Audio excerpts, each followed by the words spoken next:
दोस्तों, इजराइल की स्थापना 14 मई 1947 को हुई थी।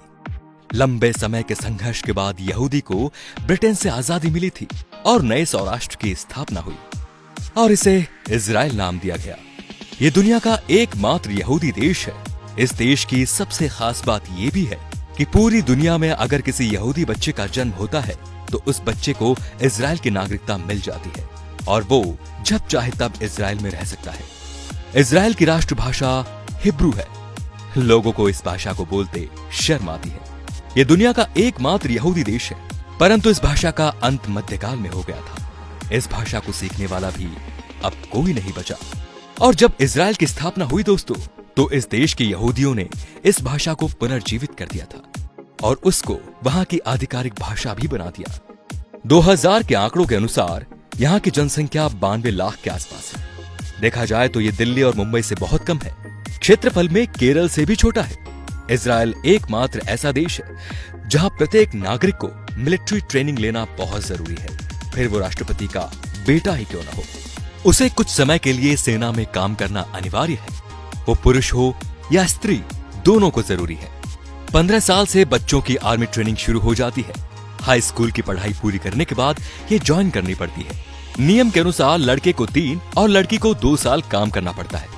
इजराइल लोकतांत्रिक देश है, फिर भी वहां भारत और ब्रिटेन की तरह लिखित संविधान नहीं है। वो परंपरा और देशवासियों के हिसाब से नियम और कानून बनाते रहते हैं।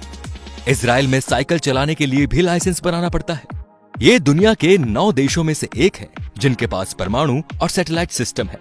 इजराइल की वायुसेना दुनिया के 4 नंबर पर आती है और बहुत ही शक्तिशाली है। और ये दुनिया का एकमात्र ऐसा देश है कि अगर यहाँ पर कोई भी मिसाइल भेजता है तो वो मिसाइल यहाँ पहुंचने से पहले ही नष्ट हो जाती है। विज्ञान के मामले में भी ये सबसे आगे है। मोटोरोला ने अपना पहला मोबाइल फोन इजराइल में ही बनाया था। माइक्रोसॉफ्ट के लिए पहला पेटीएम जीपैड यहीं बनाया गया था। वॉइसमेल भी यहीं विकसित की गई। वैज्ञानिक अल्बर्ट आइंस्टाइन भी यहूदी थे। उनको इजराइल का राष्ट्रपति बनने का ऑफर भी दिया गया था, लेकिन उन्होंने मना कर दिया कि वो राजनीति के लिए नहीं बने। फेसबुक के संस्थापक भी यहूदी हैं। आजादी के समय ना यहाँ खेती की जाती थी और ना ही पानी का स्रोत था। फिर टेक्नोलॉजी के चलते चलते आज के समय में 99 खाद्य पदार्थ खुद पैदा करता है। इसके अलावा समुद्र के पानी को पीने और दूसरे काम में प्रयोग भी करता है। यहाँ पर 40 बुक स्टोर है क्योंकि यहाँ सरकार किताबें पुख्ता करवाती है। यहाँ पर 137 बीच है। यहाँ का समुद्र तल सिर्फ 273 सेंटीमीटर लंबा है। यहाँ की एजेंसी मुसाद दुनिया की सबसे ज्यादा खतरनाक है, जो 6 डे वॉर के नाम से जानी जाती है। दोस्तों, इजराइल भारत को अपना सच्चा दोस्त मानता है।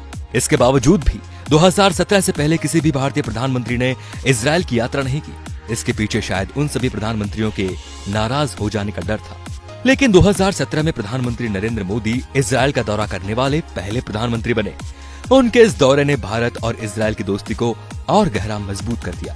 दोस्तों, 2014 से पहले जब हमारे देश में कोई आतंकवादी हमला होता था तब उसकी कड़ी निंदा की जाती थी, जबकि 1948 से ही इजराइल का एक ही मूल मंत्र रहा है कि अगर किसी देश ने हमारे देश के एक नागरिक को मारा तो हम उसके देश में घुसकर उसके 1000 नागरिक को मारेंगे। और फिर उन्होंने ये करके भी बताया। तो दोस्तों, इजराइल से सिर्फ 1 साल पहले हमारा देश आजाद हुआ था, लेकिन विकास के मामले में आज हम कहाँ हैं और इजराइल कहाँ है, ये सब आपको पता है। तो आप सभी को भी इजरायली नागरिकों से यही सीख लेनी चाहिए और अपने देश की तरक्की में पूरा योगदान करना चाहिए। धन्यवाद।